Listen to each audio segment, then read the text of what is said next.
క్రీస్తునందున ప్రియులకు ప్రేమతో వందనాలు తెలియజేస్తున్నాను. ఈ రోజు దేవుడు మనకు చేస్తున్న వాగ్దానం ఏమిటనగా యెషయా గ్రంథము 54వ అధ్యాయము 15వ వచనం. నీకు విరోధముగా గుంపు కూడువారు నీ పక్షపు వారగుదురు. ఆమెన్.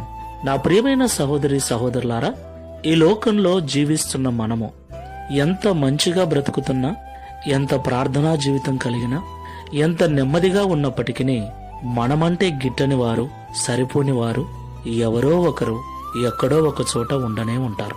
అవును ప్రియులారా, మనము నీతిగా ఉండటం నచ్చనివారో, మనము ప్రార్థనాపరంగా ఉండటం నచ్చనివారో, ఏదో ఒక కారణాన్ని బట్టి మనల్ని ద్వేషించేవారు ఉంటారు.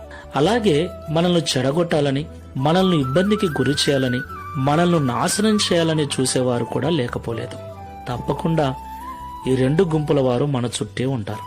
అయితే నీకు విరోధముగా గుంపు కూడు వారు నీ పక్షపు వారగుదురని దేవుడి ఉదయకాల సమయంలో మనకు వాగ్దానం చేస్తున్నాడు. దేవునికి మహిమ కలుగునుగాక. అవును ప్రియులారా, మనం ఆరాధిస్తున్న దేవుడు మన శత్రువుల ఎదుటనే మనకు భోజనము సిద్ధపరచగల సమర్థుడు. మనకు శత్రువులైన వారిని మిత్రులుగా మార్చగల సమర్థుడు. అంతటి గొప్ప దేవుడు, ప్రేమగల దేవుడు మనకున్నాడు. కాబట్టి మనకు విరోధముగా వినబడుతున్న మాటలను బట్టి, మనకు విరోధముగా మనుషులు చేస్తున్న ఆలోచనలను బట్టి భయపడక, దేవుడు చేస్తున్న ఈ వాగ్దానమును బట్టి విశ్వాసముతో ప్రార్థనాపూర్వకంగా ముందుకు వెళ్దాం. ప్రార్థన చేసుకుందాం. పరిశుద్ధుడైన ప్రభువా, ప్రేమగల తండ్రి, మీకు స్తోత్రాలు. ప్రేమ స్వరూపుడవునైనా నీవు ఎంత ఘోర పాపినైనా క్షమించగల మనసున్న దేవుడవు తండ్రి, నీకు స్తోత్రాలు.